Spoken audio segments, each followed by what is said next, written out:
एक समय की बात है, एक गांव में एक किसान अपनी पत्नी और 2 बच्चों के साथ रहता था। वह किसान बहुत ही ज्यादा परेशान रहता था। अपने 2 बच्चों और पत्नी की जरूरतों को पूरा नहीं कर पाता था। शायद यही उसकी परेशानी की सबसे बड़ी वजह थी।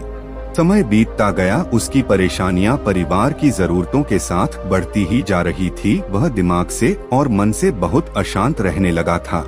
वह बहुत ज्यादा दुखी हो गया था, अपने परिवार की जरूरतों को नहीं पूरा कर पाने की वजह से। एक दिन उसने यह फैसला लिया कि वह अपने घर को, अपने परिवार को, अपने बच्चों को छोड़कर कहीं दूर चला जाएगा। अंततः वह मनहूस दिन और काली रात आ गई, जिस दिन वह अपने परिवार को, अपने बच्चों को, अपनी पत्नी को छोड़कर घर से कहीं दूर चला गया। उस किसान की मन की पीड़ा इतनी ज्यादा थी कि उसके पैरों के छाले और पैरों से बह रहे खून के आगे फीके पड़ गए थे। ना भूख की चिंता, ना प्यास की चाह, बस चलता ही गया, चलता ही गया। आखिरकार जंगल में चलते चलते उसका शरीर इतना ज्यादा थक गया कि वह एक नदी के किनारे जाकर गिर पड़ा। कुछ घंटों बाद उस किसान को होश आया। वह बेचारा इतना ज्यादा प्यासा था कि तुरंत वह नदी के पास गया। जैसे ही वह पानी पीने के लिए हाथ पानी में डाला, उसे सामने नदी के उस पार कुछ लोगों का झुंड दिखाई दिया। उसने ध्यान से देखा तो उसे एक वृक्ष के नीचे महात्मा गौतम बुद्ध बैठे हुए नजर आए। वह तुरंत दौड़ के उनके पास गया और उनके पैर पर गिरकर बोला कि हे महात्मा, हे भगवान गौतम बुद्ध, मुझे अपनी शरण में ले लीजिए, मुझे अपना शिष्य बना लीजिए। महात्मा गौतम बुद्ध के शरण में आया हुआ कोई भी व्यक्ति खाली हाथ वापस नहीं जाता। यह किसान तो केवल उनका शिष्य बनना चाहता था। महात्मा गौतम बुद्ध जी ने उसकी मनोदशा को देखते हुए उसे अपना शिष्य बना लिए। महात्मा गौतम बुद्ध और उनके शिष्य वहां पर केवल विश्राम कर रहे थे। उनका विश्राम भी पूरा हो चुका था। वह किसान भी अब महात्मा गौतम बुद्ध जी का शिष्य बन चुका था। अब समय हो चला था आगे की यात्रा को पूरा करने की। गौतम बुद्ध और उनके शिष्य आगे बढ़ते चले गए। कुछ दूर निकल जाने के बाद गौतम बुद्ध जी को बहुत जोर की प्यास लगी। उन्होंने अपने इस नए शिष्य अर्थात किसान से बोला कि प्रिय शिष्य, जाओ, पास में एक सरोवर है, वहाँ से मेरे लिए पानी लेकर आओ। किसान बोला, जो आज्ञा भगवान। किसान सरोवर की तरफ चल दिया। सरोवर के पास जैसे ही किसान पहुंचा, उसने देखा कि उस सरोवर में बहुत सारे जानवर उछल कूद कर रहे हैं। वे सारे जीव जंतु किसान को देखते ही तुरंत वहां से भाग गए। किसान बहुत ही खुश हुआ और उस सरोवर की तरफ चल दिया पानी लेने के लिए। परंतु जैसे ही किसान सरोवर के पानी के तरफ हाथ बढ़ाया, उसने देखा कि पानी बहुत ही ज्यादा गंदा था। किसान निराश होकर वापस गौतम बुद्ध जी के पास आ गया। गौतम बुद्ध जी ने उससे पूछा, पानी कहाँ है? किसान ने दुख भरे शब्दों के साथ कहा, हे भगवान, मैं जैसे ही उस सरोवर के पास पहुँचा तो मैंने देखा कि उस सरोवर में काफी सारे जीव जंतु उछल कूद कर रहे थे। उनके उछल कूद करने की वजह से उस सरोवर के जमीन के तल में बैठी हुई सारी गंदगी, सड़े हुए पत्ते उस पानी में घुल मिलकर एक कीचड़ का रूप ले लिए थे। यही कारण है कि मैं वह पानी लेकर नहीं आया, क्योंकि वह पानी पानी नहीं कीचड़ हो चुका था। महात्मा गौतम बुद्ध जी उस किसान की बातों को समझ गए और मुस्कुराते हुए उन्होंने कहा कि मैंने तुमसे सरोवर का पानी मांगा था। मैंने यह नहीं कहा था कि पानी अगर गंदा हो तो पानी लेकर मत आना। उन्होंने अपने दूसरे शिष्य से अनुग्रह किया कि जाओ और सरोवर से पानी लेकर आओ।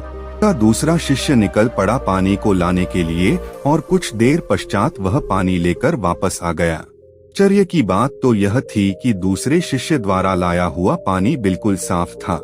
उससे भी बड़ी असमंजस की बात यह थी कि सारे के सारे शिष्य बड़े ही आश्चर्यचकित हो गए कि यह करिश्मा कैसे हो सकता है, क्योंकि पहले शिष्य ने तो यह बताया था कि पानी कीचड़ हो गया था।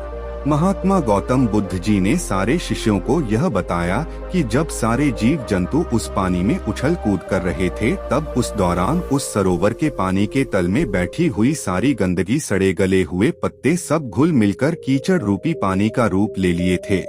तो जितने समय में प्रथम शिष्य किसान वापस आया और दूसरा शिष्य वापस गया, उतने समय में उन जीव जंतुओं के भाग जाने के पश्चात उस सरोवर का पानी धीरे धीरे शांत हो गया था। जैसे जैसे सरोवर का पानी शांत होता गया, उस सरोवर के कीचड़ रूपी पानी में घुली हुई सारी सड़ी गली पत्तियां और मिट्टी धीरे धीरे शांत होकर उस सरोवर के तल में जाकर बैठ गए, जिससे उस सरोवर का पानी शांत होकर साफ हो गया तथा सारे गले हुए सड़े हुए पत्तियां भी शांत होकर आराम से उस सरोवर के तल में जाकर बैठ गए थे। शिष्यों, अगर उस सरोवर में किसी भी तरीके का कोई हलचल नहीं होता तो उस सरोवर की हर एक चीज जिसको जहाँ पर होनी चाहिए थी वह वहीं पर ही रहती। जीव जंतुओं के हलचल की वजह से सरोवर के तल में बैठी हुई सड़ी गली पत्तियां मिट्टी उस शांत पानी में मिलकर एक कीचड़ का रूप ले लिए थे। ठीक इसी प्रकार से हर एक व्यक्ति के जीवन में तरह तरह की समस्याएं, परेशानियां और कठिनाइयां आती है।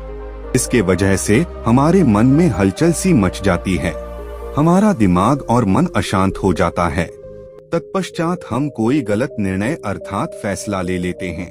परंतु अगर हम थोड़ा समय देकर उन कठिनाइयों, परेशानियों और समस्याओं के बारे में समझने की कोशिश करें तो मन की हलचल उस सरोवर की पानी की तरह शांत हो जाएगी, जिससे हम अपने जीवन में सही निर्णय का चुनाव करते हुए उसका समाधान निकाल लेंगे। किसान को महात्मा गौतम बुद्ध जी की सारी बातें बिल्कुल साफ साफ समझ में आ गई।